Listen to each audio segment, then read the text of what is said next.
আসসালামু আলাইকুম প্রিয় শিক্ষার্থীবৃন্দ এবং সম্মানিত অভিভাবকবৃন্দ, আপনাদের সবাইকেই স্বাগত জানাচ্ছি এভিস হাউস অফ ফিজিক্স অ্যান্ড কেমিস্ট্রিতে। আজকে আমরা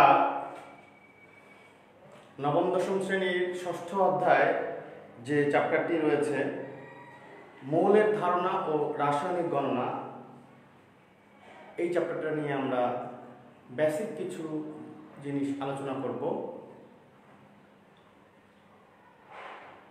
রসায়ন বিজ্ঞানে নবম দশম শ্রেণীতে বা একাদশ দ্বাদশ শ্রেণীতে যে দুটি চ্যাপ্টার সবচেয়ে বেশি গুরুত্বপূর্ণ, তার একটি হলো পর্যায় সারণী, অন্যটি এই অধ্যায়টি।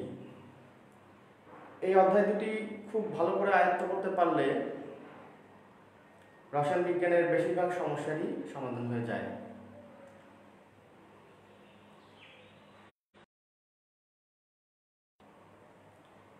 আমাদের পুরনো জিনিসগুলোই পড়বো মূলত। আসলে আমি তোমাদের এখানে কখনোই পড়াতে আসি না, আমি তোমাদেরকে তোমাদের পুরনো জিনিসগুলোকে রিমাইন্ড করে দেওয়ার জন্য এখানে উপস্থিত হই। প্রতিদিনই আমার একটাই উদ্দেশ্য থাকে, যাতে তোমরা তোমাদের পুরনো পড়াগুলো, গুরুত্বপূর্ণ বেসিকগুলো ভুলে না যাও। সেই জন্যই আমি চেষ্টা করি পুরনো পড়াগুলো মনে করে দেওয়ার।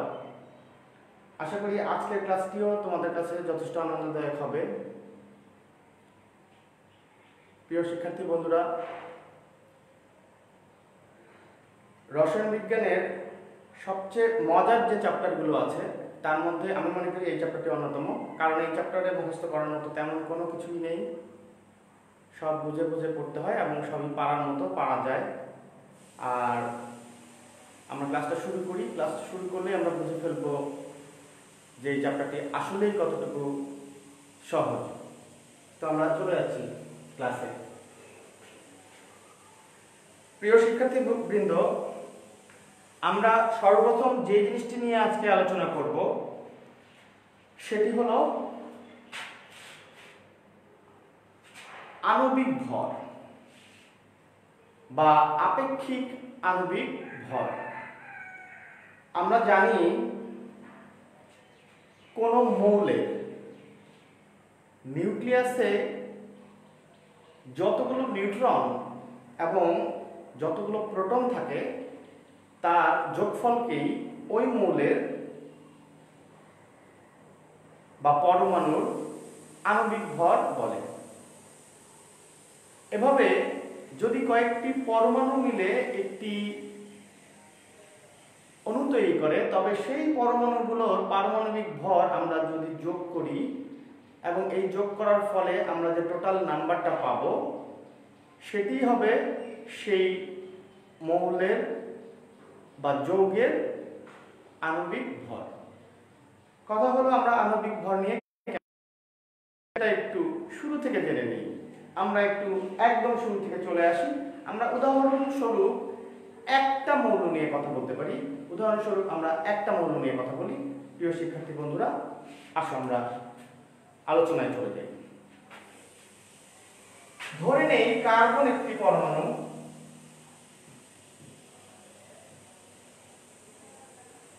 কার্বনকে সি দ্বারা প্রকাশ করা হয়। কার্বনের পারমাণবিক সংখ্যা হলো 6। কার্বনের পারমাণবিক সংখ্যা 6 মানে হলো এতে 6টি ইলেকট্রন এবং 6টি প্রোটন রয়েছে। আমরা জানি কার্বনের নিউক্লিয়াসে 6টি নিউট্রন বিদ্যমান। যেহেতু কার্বনের নিউক্লিয়াসে 6টি নিউট্রন এবং 6টি প্রোটন বিদ্যমান, সুতরাং 6 + 6 = 12। এটাই হলো কার্বনের আণবিক ভর বা পারমাণবিক ভর। এবার আমরা আরেকটা মৌল নিয়ে কথা বলি প্রিয় শিক্ষার্থী বন্ধুরা, সেটা হলো অক্সিজেন।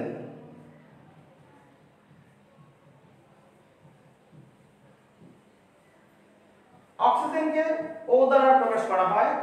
অক্সিজেনে নিউট্রন রয়েছে, নিউট্রন রয়েছে 8টি, অপরদিকে প্রোটন রয়েছে 8টি। এজন্য অক্সিজেনের আপেক্ষিক আণবিক পারমাণবিক ভর 16। আমরা জানি অক্সিজেনের একটি অণুতে 2টি পরমাণু থাকে, তাই অক্সিজেনের আণবিক ভর হবে 16 × 2 = 32। অর্থাৎ অক্সিজেনের আণবিক ভর 32 এবং পারমাণবিক ভর 16। কথা হলো এগুলো নিয়ে আমরা কেন কথা বলছি। এখন প্রিয় শিক্ষার্থীবৃন্দ, আমরা একটা যৌগ গঠন করে দেখাই। কার্বন এবং অক্সিজেনের একটি যৌগের নাম হলো কার্বন মনোক্সাইড। আমরা এইমাত্র বের করে আসলাম কার্বনের আণবিক ভর হলো 12, অক্সিজেনের 16। তাহলে আমরা যদি যোগ করি তাহলে টোটাল হচ্ছে 28। অর্থাৎ কার্বন মনোক্সাইডের আণবিক ভর 28। অনুরূপভাবে আমরা যদি কার্বন ডাই অক্সাইডের কথা চিন্তা করি, কার্বন ডাই অক্সাইড, তাহলে 12 + 16 × 2 = 44। অর্থাৎ কার্বন মনোক্সাইডের আণবিক ভর 28 এবং কার্বন ডাই অক্সাইডের আণবিক ভর 44। আমরা এতক্ষণ আমাদের আলোচনার পুরো বিষয়টাই ছিল আণবিক ভর। কথা হলো আমরা আণবিক ভর নিয়ে এতক্ষণ এই কথাগুলো কেন বললাম। খুব প্রাসঙ্গিক কারণে এই কথাগুলো বলা হয়েছে। এভাবেই আমরা যে কোনো যৌগের বা মৌলের পারমাণবিক বা আণবিক ভর নির্ণয় করতে পারি। কথা হচ্ছে আমরা যে আলোচনার বিষয় নিয়ে আজকে কথা বলবো মোল, সেই মোলের সংজ্ঞাটি আছে কোনো মৌল বা যৌগের আণবিক ভরকে গ্রামে প্রকাশ করলে সেটাই হবে তার 1 মোল বা মোল। অর্থাৎ কার্বন মনোক্সাইডের 1 মোল হবে 28 গ্রাম, কার্বন ডাই অক্সাইডের আণবিক ভর হবে 44 গ্রাম এবং অক্সিজেনের 1 মোল হবে 32 গ্রাম। এভাবে আমরা বাকি যত মৌল আছে পৃথিবীতে সব মৌলের 1 মোল সমান কত গ্রাম সেটা বুঝে ফেলতে পারবো, বা কত গ্রামে 1 মোল হয় সেটা জেনে যাব। উদাহরণস্বরূপ আমরা একটা ছোট্ট উদাহরণ দিয়ে শুরু করি।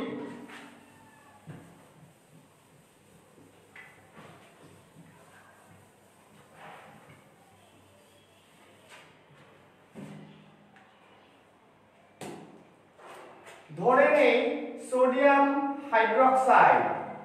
একদম সহজ একটি উদাহরণ দিয়ে আমরা শুরু করছি। সোডিয়াম হাইড্রোক্সাইড, আমাদের কিছু জিনিস জানা থাকতেই হবে। তার মধ্যে একটি জিনিস হলো সোডিয়ামের আণবিক ভর কত। সোডিয়ামের আণবিক ভর 23, অক্সিজেনের 16, হাইড্রোজেনের 1। এই সবগুলো জিনিস যদি আমরা যোগ করি তাহলে হবে 40 হয়ে গেল।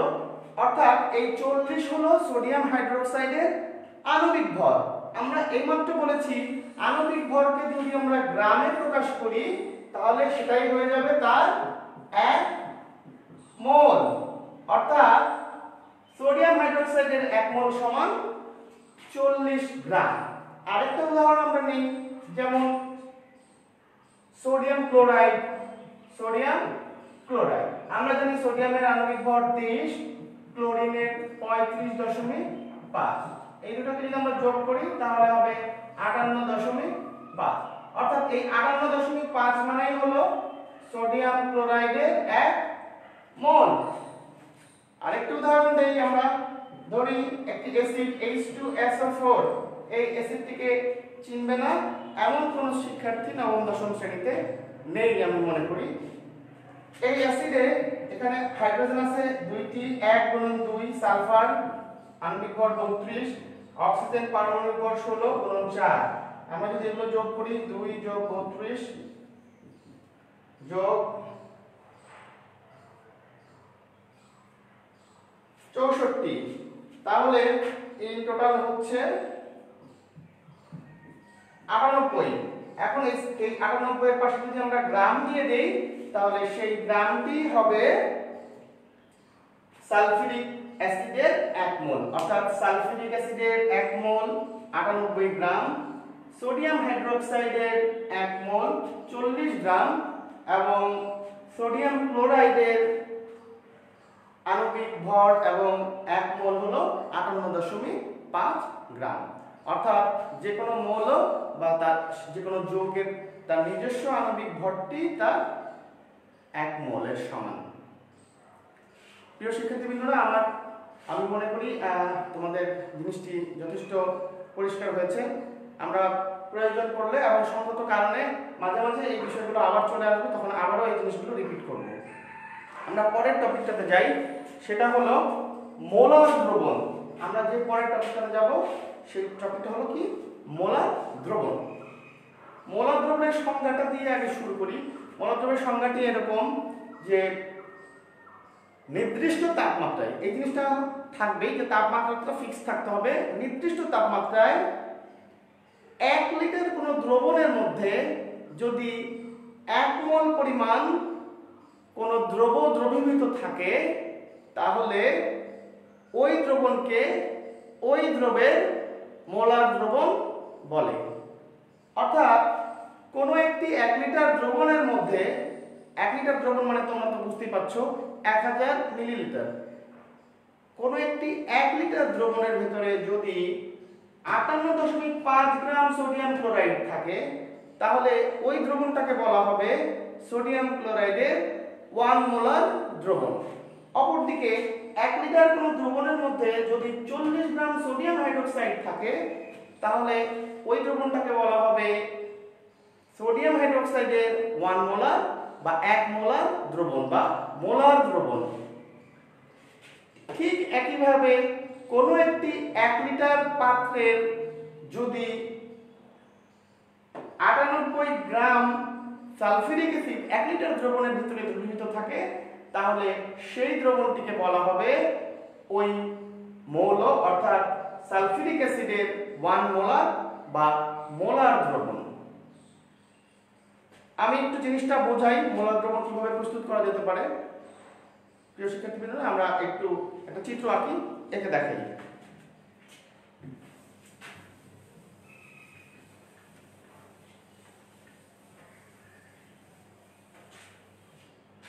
মনে করি আমরা সোডিয়াম ক্লোরাইডের মোলার দ্রবণ তৈরি করতে চাচ্ছি, তাহলে আমরা কিভাবে করব? প্রথমে আমরা এমন একটা পাত্র নিব যেই পাত্রে দাগ কাটা আছে, অর্থাৎ এই রকম দাগ কাটা আছে।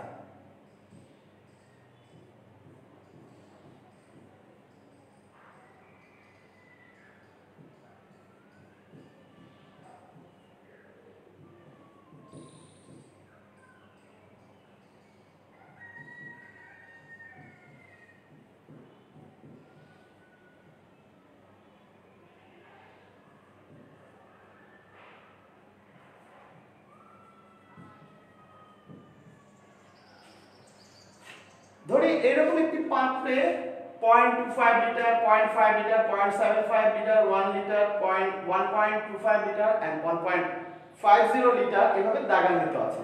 আমরা দ্রবণ তৈরি করতে চাচ্ছি সোডিয়াম ক্লোরাইডের মোলার দ্রবণ। যেহেতু আমরা সোডিয়াম ক্লোরাইডের মোলার দ্রবণ আমরা জানি সোডিয়াম ক্লোরাইডের আণবিক ভর হলো 58.5 গ্রাম, সুতরাং এর 1 মোল হবে 58.5 গ্রাম। সুতরাং আমরা শুরুতে একটি নিক্তির সাহায্যে 58.5 গ্রাম সোডিয়াম ক্লোরাইড মেপে নেব। মেপে নেওয়ার পর সেই sodium chloride 58.5 gram sodium chloride আমরা পাত্রের ভিতরে রাখব। এই পাত্রের ভিতরে রাখার পরে আমরা এই পাত্রে পানি দেওয়া শুরু করব এবং সেই পানির উচ্চতা আমরা এই যেখানে 1 লিটার পর্যন্ত দাগ দেয়া আছে এই 1 লিটার পর্যন্ত আমরা পরিপূর্ণ করব। যখন এই ঠিক সোডিয়াম ক্লোরাইড সহ পুরো দ্রবণের পানি সহ সোডিয়াম ক্লোরাইড সহ পুরো দ্রবণের আয়তন যখন 1 লিটার হয়ে যাবে ঠিক সেই মুহূর্তেই এই দ্রবণটি হবে 1 মোলার দ্রবণ। প্রিয় শিক্ষার্থীরা, আশা করি তোমরা জিনিসটা একদম পরিষ্কারভাবে বুঝতে পেরেছো। এখানে যদি আমরা অন্য কোনো কিছু করি তাহলে সেই জিনিসটাকে আগে দিব, দেওয়ার পর আমরা টোটাল আয়তনটা 1 লিটার করব। যদি আমরা আগেই 1 লিটার পানি দিয়ে দেই এবং পরে সোডিয়াম ক্লোরাইড দেই তাহলে উচ্চতা কিছুটা বেড়ে যাবে, তখন আর জিনিসটার আয়তন 1 লিটার থাকবে না, অর্থাৎ 1000 ml থাকবে না, তখন আমরা সেটাকে মোলার দ্রবণ বলতে পারবো না। আরো একটা জিনিস প্রাসঙ্গিকভাবে বলতেই হয়, সেটা হলো এই মোলার দ্রবণের ক্ষেত্রে একটি বিশেষ শর্ত আছে, সেটি হলো তাপমাত্রা। এখানে তাপমাত্রাটা নির্দিষ্ট থাকা খুবই বাঞ্ছনীয়। যখন আমরা মোলার দ্রবণ তৈরি করব তখন তাপমাত্রাটা স্থির থাকতে হবে। প্রিয় শিক্ষার্থীবৃন্দ, এই মোলার দ্রবণ সংশ্লিষ্ট আরেকটি জিনিস আমরা এখনই পড়ে ফেলবো, সেটি হলো সেমি মোলার দ্রবণ। পরীক্ষায় খুবই বেশি বার উদ্দীপকে এবং সৃজনশীলের প্রশ্নের পাশাপাশি বহু নির্বাচনী প্রশ্নেও সেমি মোলার দ্রবণ এমন একটি কথা খুব নিয়মিতভাবে বলা হয়ে থাকে।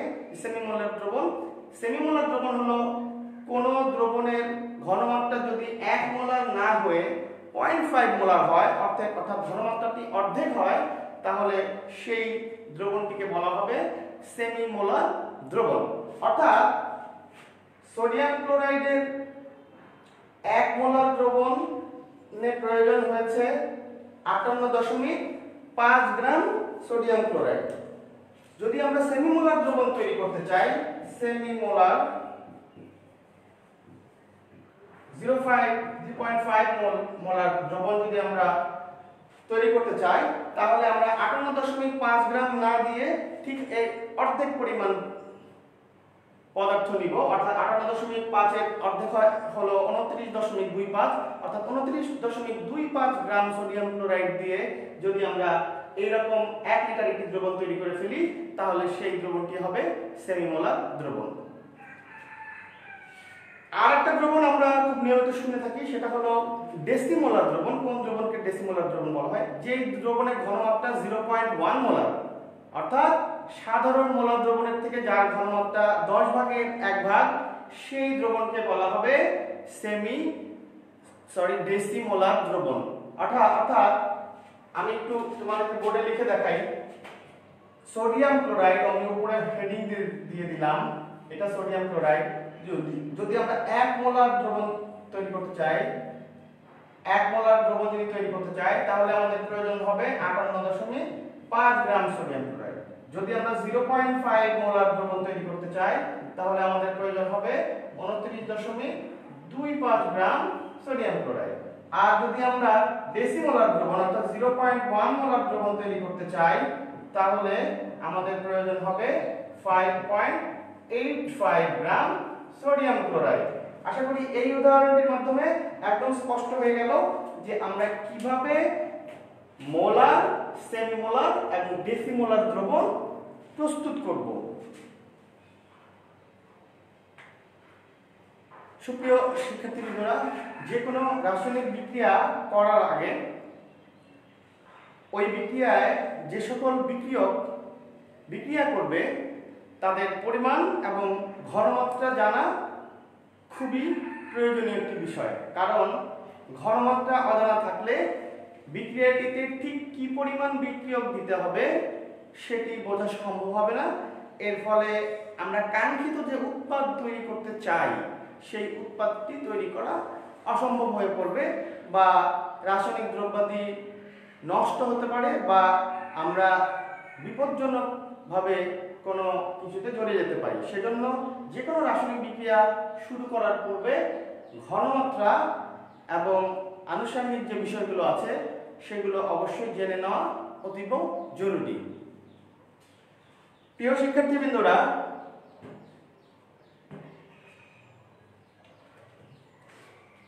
আমরা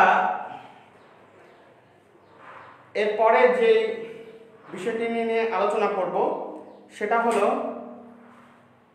যে কোনো একটি দ্রবণের যখন আমরা মোলার দ্রবণ বা সেমিমোলার দ্রবণ বা অন্য কোনো কিছু বের করতে চাইব, তখন আমরা যে সূত্রটির মাধ্যমে আমাদের এটি বের করার প্রয়োজন পড়ে সেই সূত্রটি নিয়ে একটু কথা বলবো। বেসিক আলোচনা আমি তোমাদেরকে আগেও বলেছি, আমি তোমাদের পড়াতে আসিনি, আমি তোমাদের পড়াচ্ছিও না, আমি তোমাদের পুরনো জিনিসগুলো জাস্ট মনে করে দিচ্ছি, যেটা তোমাদের স্বাভাবিক পড়ালেখার গতিকে ঠিক রাখবে। আমরা চলে যাই আমাদের পরের আলোচনাতে।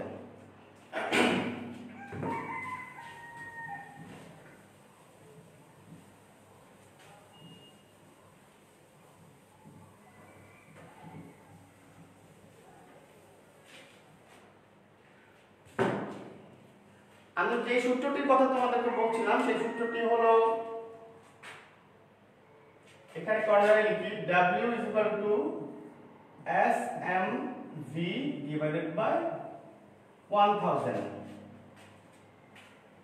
এখানে এই জিনিসগুলোর মানে কি তোমরা অলরেডি জানো, সেটা হলো W = পদার্থটির ভর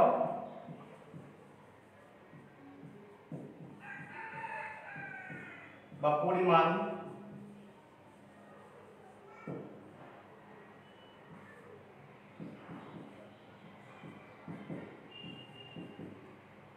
S হলো ঘনমাত্রা। ঘনমাত্রা বলতে আমি বলতে চাচ্ছি সেটি কি মোলার নাকি সেন্টিমোলার নাকি ডেসিমোলার নাকি সেন্টিমোলার, যে কোনো একটি হতে পারে আর কি। তো সেটি M হলো সংশ্লিষ্ট পদার্থটির আণবিক ভর, আর V তোমরা জানো ভলিউম মানে আয়তন। তো আমরা যে কোনো পদার্থের যখন এখানে আমরা দেখতে পাচ্ছি যে কয়টি জিনিস আছে, একটি সূত্রের ভিতরে 1 2 3 4 চারটি মাত্রা রয়েছে, চার ধরনের জিনিস রয়েছে। এর মধ্যে যে কোনো একটি যদি অজানা থাকে আর তিনটি যদি জানা থাকে তাহলে ওই জিনিসটি আমরা অটোমেটিক্যালি বের করে ফেলতে পারি বা পারবো। আমরা সাধারণ একটি প্রশ্ন করি, একটি উদ্দীপক নিজেরা এখন তৈরি করে বলি যে ধরি 300 মিলিলিটার আয়তনের কোন দ্রবণের, আমি লিখে দেই বোর্ডে, তোমরা একটু দেখে নাও। 300 ml দ্রবণে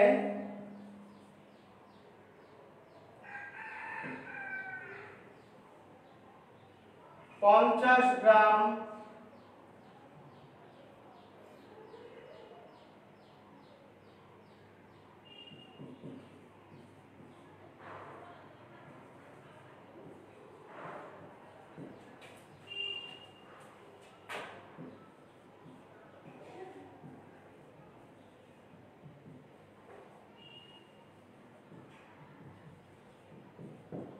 প্রশ্নটি দেখো তোমরা সবাই ভালো করে। 300 ml দ্রবণে 50 গ্রাম সালফিউরিক অ্যাসিড থাকলে ওই দ্রবণের ঘনমাত্রা কত? আমরা খুব ভালো করে খেয়াল করে দেখব এখানে আমাদের কি কি দেয়া আছে। এখানে আমাদের V দেয়া আছে 300 ml, আর পদার্থটির পরিমাণ W = 50 গ্রাম দেয়া আছে, আর সালফিউরিক অ্যাসিডের আণবিক ভর এটা আমরা জানি, কিছুক্ষণ আগে বের করে দেখিয়েছি, এটা M দেওয়া আছে 98 গ্রাম।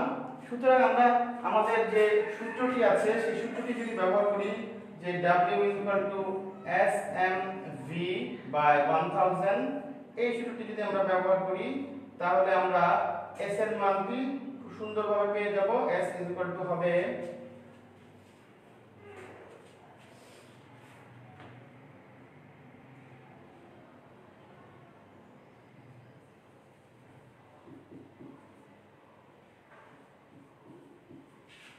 এরকম কিছু একটি হবে। এরপরে আমরা যদি এই মানগুলোকে বসাই,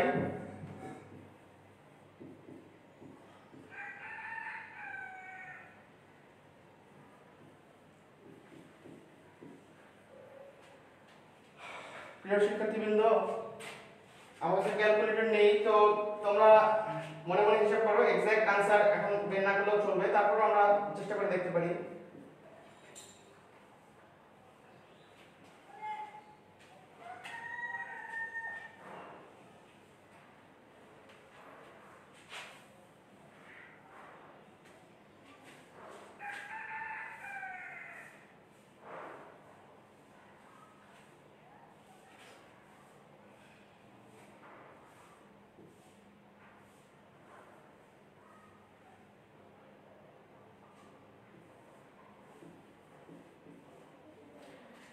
কিছু একটা হয়তো হতে পারে, আনুমানিক, আমি এটা আনুমানিক লিখেছি প্রিয় শিক্ষার্থী বন্ধুরা, এরকম একটা আনুমানিক কিছু একটা হয়তো হবে।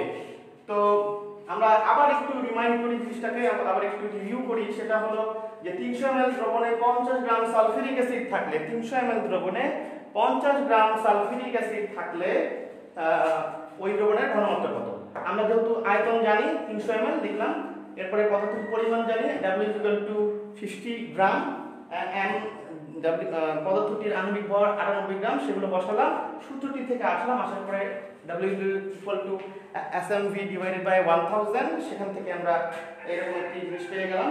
মানগুলো বসানোর পরে আমরা এইগুলো বসিয়েছি, এই মানটি আনুমানিকভাবে আমি লিখেছি, চেষ্টা করা হয়েছে যতটুকু ঠিকঠাক লেখা যায়। এরপরে আমরা ঠিক আরেকটি উদাহরণ নিয়ে আসি, তোমরা বুঝতেই পারছো যে কিভাবে জিনিসগুলো বের করা যায়।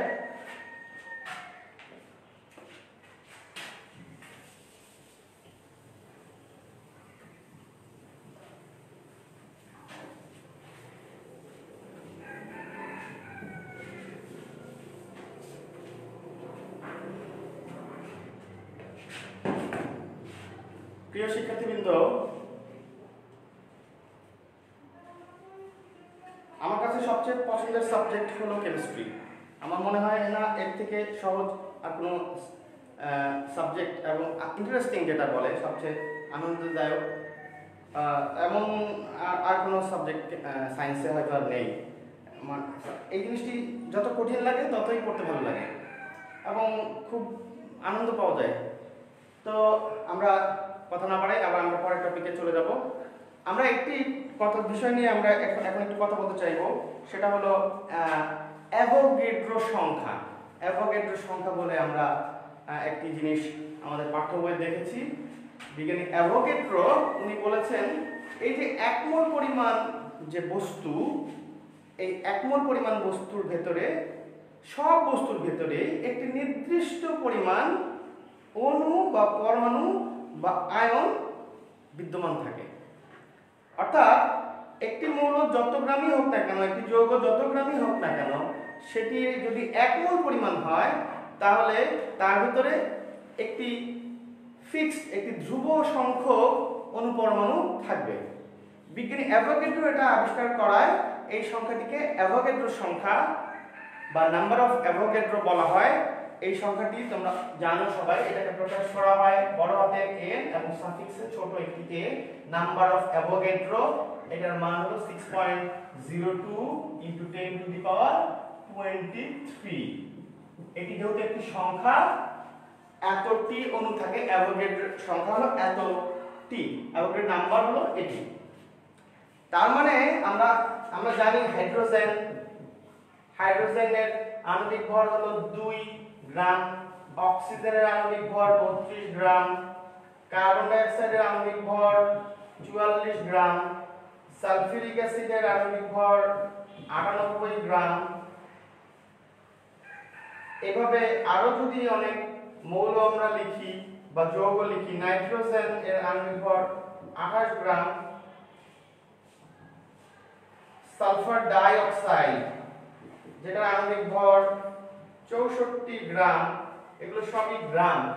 এই সবগুলো গ্রামে ঠিক 6.02 × 10⁻23 টি অণু রয়েছে। সোজা কথা, 1 মোল পরিমাণ বস্তু যদি হয় তাহলে সেই 1 মোল পরিমাণ বস্তুতে এই 6.02 × 10⁻, এতটি অণুই থাকবে। কথা হলো, এতটি অণু যদি থাকে তাহলে এই অণুর সংখ্যা দিয়েও আমরা অনেক সময় মোল সংখ্যা বের করতে পারবো। আমরা একটি উদাহরণে চলে যাই, তাহলে আমরা বুঝতে পারবো। প্রিয় শিক্ষার্থীবৃন্দ, আমরা একটা উদাহরণে যাচ্ছি।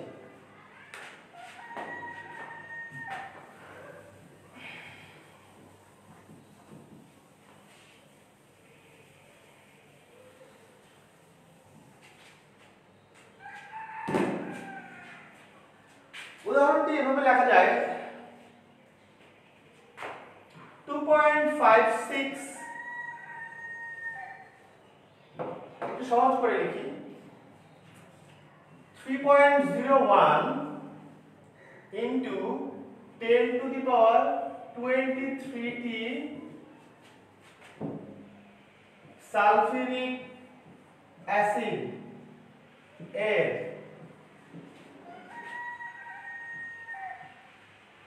অণুর ভর কত? প্রশ্নটি খেয়াল করো। 3.01 into 10 to the power 23t sulphuric অ্যাসিডের অণুর ভর কত? আমরা একটু ঐকিক নিয়মের মাধ্যমে জিনিসটি তোমাদেরকে বোঝানোর চেষ্টা করি। ঐকিক নিয়মের মাধ্যমে আমরা জানি যে 6.02 into 10 to the power 23t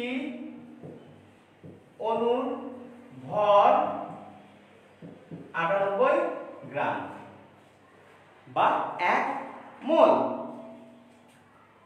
অতএব একটি অণুর ভর সমান 98 6.02 10 to the power 23 গ্রাম। আমাদের উদ্দীপকে দেওয়া আছে 3.01 into 10 to the power 23t অণুর ভর কত? আমরা ঐকিক নিয়মের মাধ্যমে করে নেই। ঐকিক নিয়মের মাধ্যমে বুঝে ফেললে পরবর্তীকালে সূত্রের মাধ্যমে বোঝাটা খুবই সহজ হয়ে যায়, ওটা তখন আর কোনো ম্যাটার করে না। আমরা আগে ঐকিক নিয়মের মাধ্যমে আয়ত্ত করে নেই জিনিসটা, তারপরে আস্তে আস্তে ইনশাআল্লাহ আমরা সঠিক ফরম্যাটেও শিখে ফেলব। আমরা দেখতে পাচ্ছি এখানে মিলিয়ে মিলিয়ে নেওয়া হয়েছে, এটা এটা কাটা যাচ্ছে, তো 49 আসলো।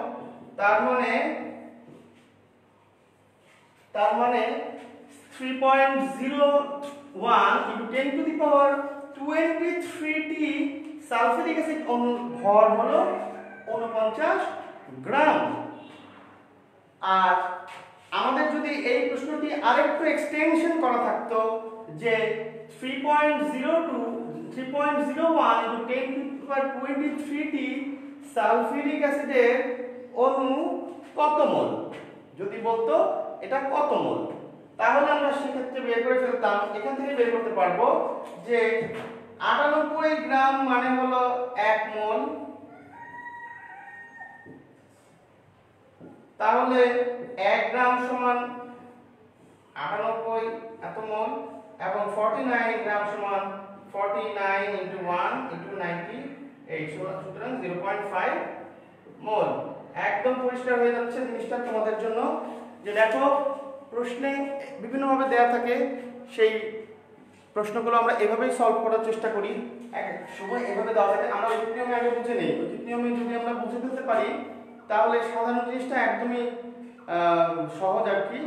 যখনই আমরা বেসিক জিনিসটা ক্লিয়ার হয়ে যাবে তখন ওটা সূত্রের ভিতরে নিয়ে আসাটা আর তেমন কোনো কঠিন কোনো কাজ হবে না আর কি। প্রিয় শিক্ষার্থী বন্ধুরা, আমরা একটা উদাহরণ দেই, আরেকটা উদাহরণ দেই।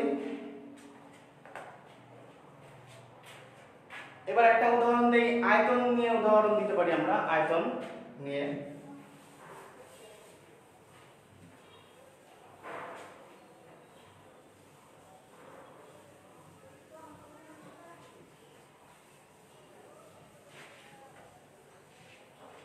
প্রিয় শিক্ষার্থী বন্ধুরা, আমরা আয়তন নিয়ে উদাহরণের কথার আগে একটি জিনিসে আসি। বিজ্ঞানীরা অনেক পরীক্ষা নিরীক্ষা করে দেখলেন যে 1 মোল পরিমাণ, 1 মোল মানে তো বুঝতেই পারছো কোন মোলের আণবিক ভর, 1 মোল পরিমাণ কোন গ্যাসীয় পদার্থে, সেটা আণবিক হোক বা পারমাণবিক গ্যাস,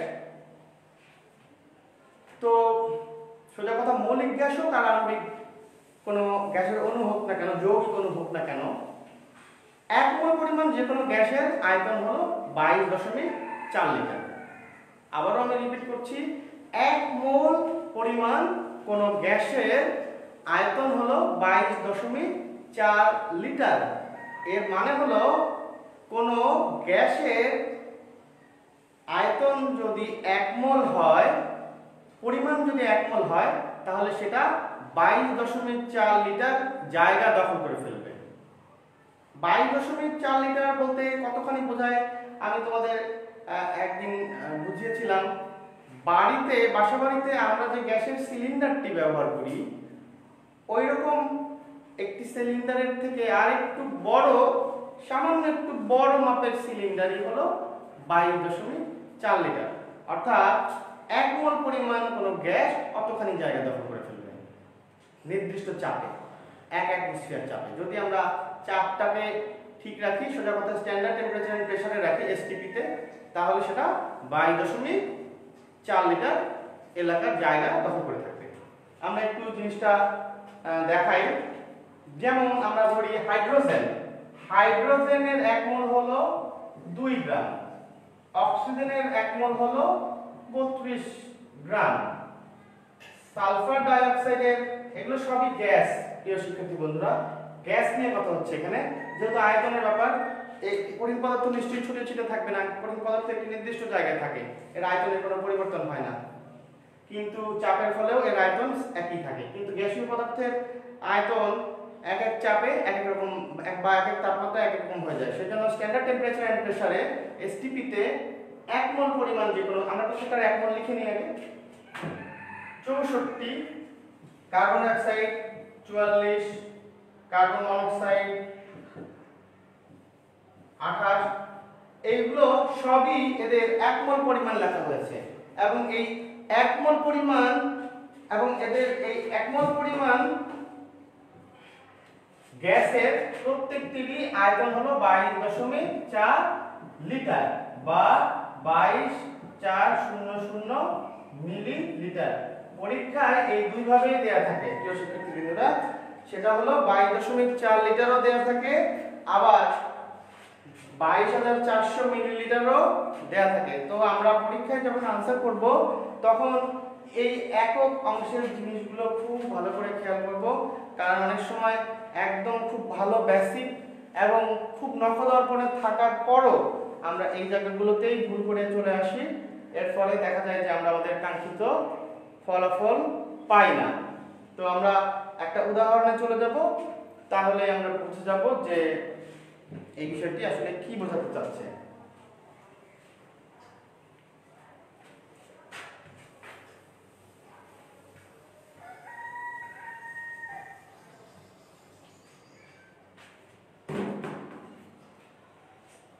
প্রিয় শিক্ষার্থীবৃন্দরা, উদাহরণটি আমি দিচ্ছি।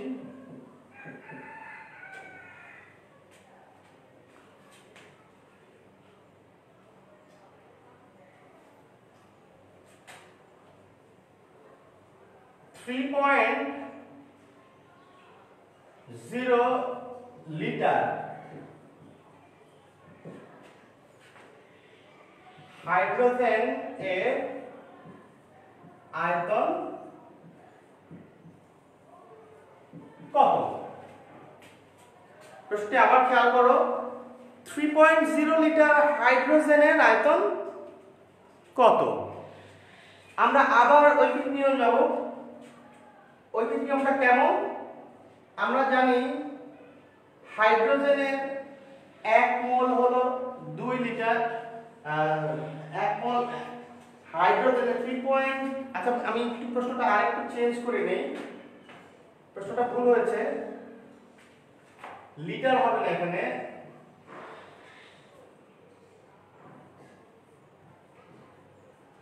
এবার ঠিক আছে। প্রশ্নটি হলো 3.0 গ্রাম হাইড্রোজেনের আয়তন কত? আমরা জানি, একটু আগে আমরা বললাম যে যে কোনো যৌগিক বা মৌলিক গ্যাসের 1 মোলের আয়তন হলো 22.4 লিটার। আমরা জানি হাইড্রোজেনের 1 মোল হলো 2 গ্রাম, অর্থাৎ 2 গ্রাম হাইড্রোজেনের আয়তন 22.4 লিটার। অতএব 1 গ্রামের আয়তন হবে লিটার। অতএব আমাদের উদ্দীপকে আছে 3.0, তাহলে 22.4 × 3 2 লিটার সমান আমাদের আসবে হলো 33.6 লিটার। বুঝতেই পারছি মাত্র 3 গ্রাম হাইড্রোজেন, মাত্র 3 গ্রাম হাইড্রোজেন স্বাভাবিক তাপমাত্রা ও চাপে 33.6 লিটার জায়গা দখল করে ফেলবে। এভাবে যদি আমরা আরো উদাহরণ দিই তাহলে সেই উদাহরণগুলো আমরা কন্টিনিউয়াস আমরা চাইলে দিতে পারবো। চলো আমরা আরো দুইটা উদাহরণ দিই, সহজ উদাহরণ যেগুলো বেশি সহজ হবে। যেমন একটা উদাহরণ দিই, প্রশ্নটা আমি চেঞ্জ করে ফেলছি প্রিয় শিক্ষার্থীরা।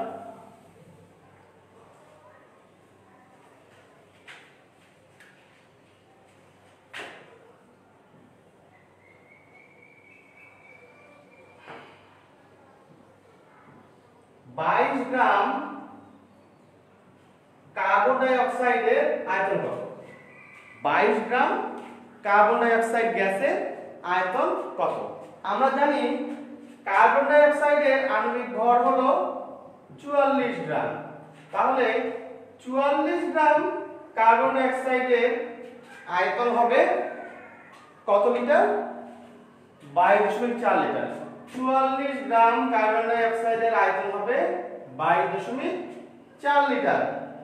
অতএব আমাদের উদ্দীপকে দেওয়া আছে 22 গ্রাম, তাহলে এখানে 22 গ্রাম বসাই, এখানেও আমরা 22 বসাই,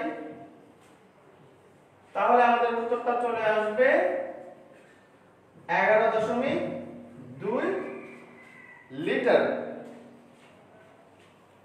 তার মানে আমাদের প্রশ্নটি যদি আমরা আবার রিপিট করি যে 22 গ্রাম কার্বন ডাই অক্সাইডের আয়তন কত, এটা আমরা ঐকিক নিয়মের মাধ্যমে সলভ করছি।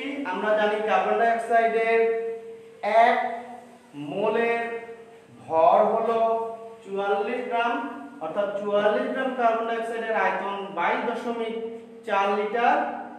1 গ্রামের কত? 22 গ্রামের কত? বের করে ফেললাম এত লিটার।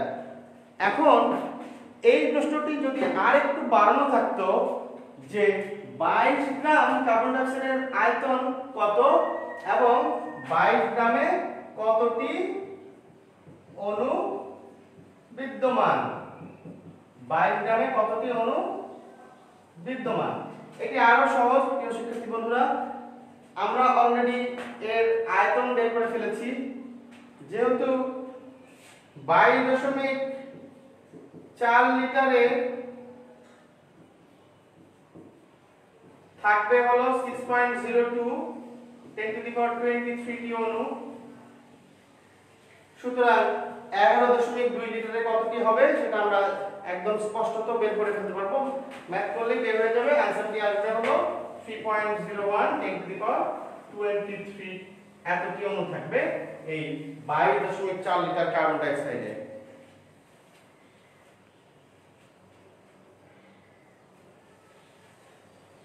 প্রিয় শিক্ষার্থী বন্ধুরা, আমি তোমাদের সাথে এখন একটু কথা বলে দেখি তোমরা কিছু জানতে চেয়েছো কিনা। লাইভ তো হচ্ছে, চলছে, তোমাদের কমেন্টগুলো একটু পড়ি, কি কি তোমরা বলতে চেয়েছো।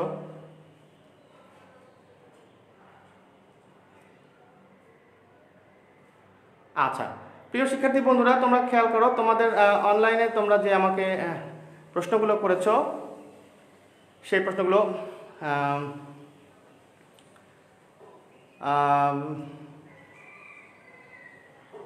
তোমরা সবাই শুনতে পাচ্ছ কিনা আমি জানি না। তোমাদের কাছে ভালো ভালো কমেন্ট আশা করি।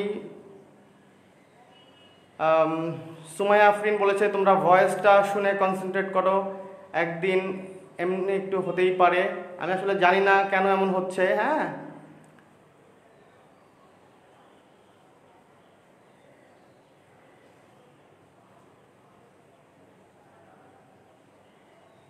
তাহমিনারা হাসান বলেছে সাউন্ড তো শোনা যাচ্ছে, তোমরা ভয়েসটা শুনে কনসেন্ট্রেট করো, একদিন একটু এমন হতেই পারে।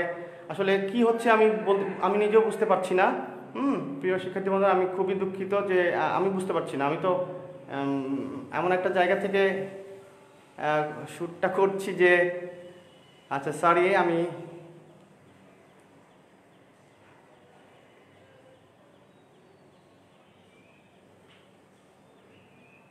তোমাদের সবার কমেন্টই আমি পড়লাম।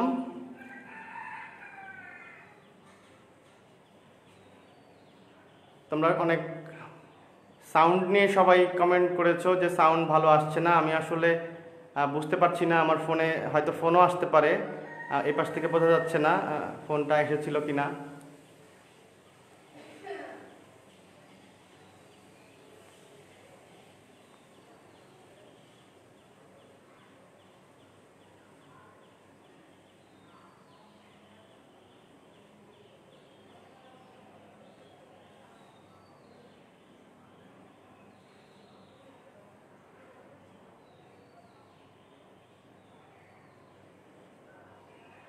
প্রিয় শিক্ষার্থী বন্ধুরা, আমি আবার পড়ায় যাচ্ছি। তোমরা সাউন্ডটা ভালোভাবে শুনতে পাওনি বা পাচ্ছ না। আমি আন্তরিকভাবে খুবই দুঃখিত যে তোমরা সাউন্ড শুনতে পাচ্ছ না। আর একটি জিনিস পড়িয়েই আমরা আজকের পড়াটা ক্লাসটা শেষ করব। যদিও এটা শেষ করতে আমাদের বেশ খানিকটা সময় লেগে যাবে। তো আমরা চলে যাই এই জিনিসটার জন্য।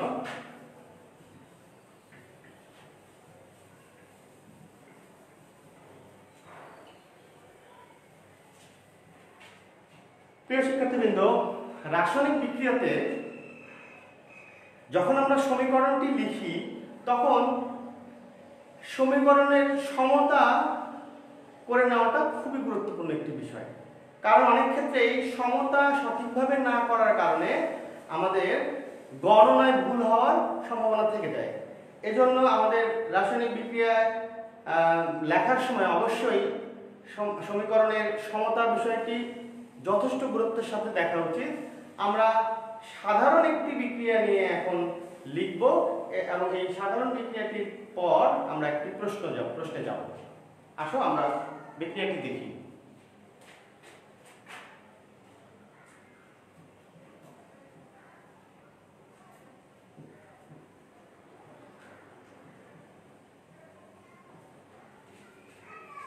তোমরা একটু খেয়াল করো এই বিক্রিয়াটিতে কি বলা হচ্ছে। বলা হচ্ছে magnesium plus oxygen equal to magnesium oxide. প্রশ্নটি একটু উপরে নেই। প্রশ্নে যদি আমরা বলি যে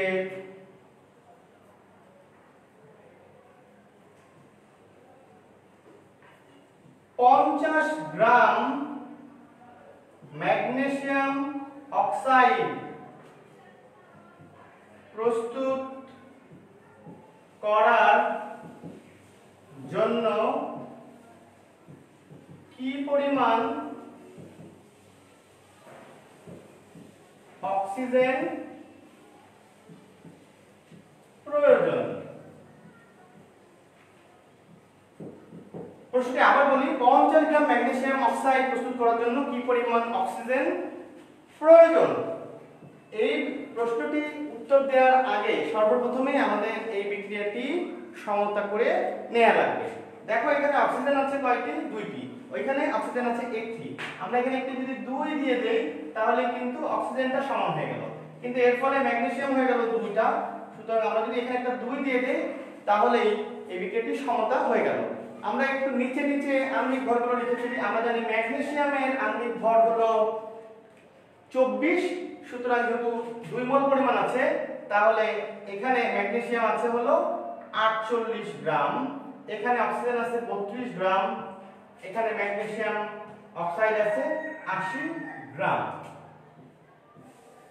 প্রশ্নটি হলো 50 গ্রাম ম্যাগনেসিয়াম অক্সাইড প্রস্তুত করার জন্য কি পরিমাণ অক্সিজেন প্রয়োজন। আমরা আবারও সেই ঐকিক নিয়মেই যাব। আমরা খেয়াল করছি 80 গ্রাম ম্যাগনেসিয়াম অক্সাইড তৈরি করার জন্য 32 গ্রাম অক্সিজেনের প্রয়োজন হয়েছে, যেটা আমরা বিক্রিয়া থেকে বুঝতে পারছি। সুতরাং আমরা ঠিক ওইভাবে চলে যাই।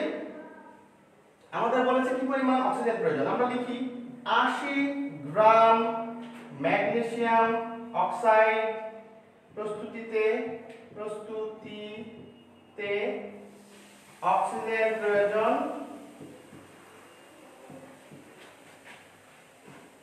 32 গ্রাম। 80 গ্রাম ম্যাগনেসিয়াম অক্সাইড প্রস্তুত করার জন্য অক্সিজেন প্রয়োজন 32 গ্রাম অতএব 1 গ্রাম ম্যাগনেসিয়াম অক্সাইড প্রস্তুতির জন্য অক্সিজেন প্রয়োজন 32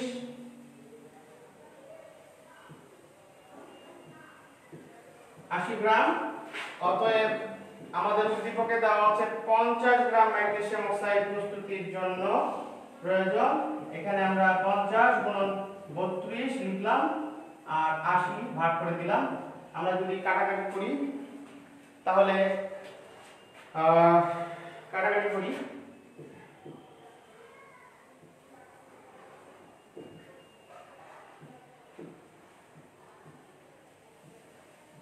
তার মানে বের হয়ে গেল 20 গ্রাম।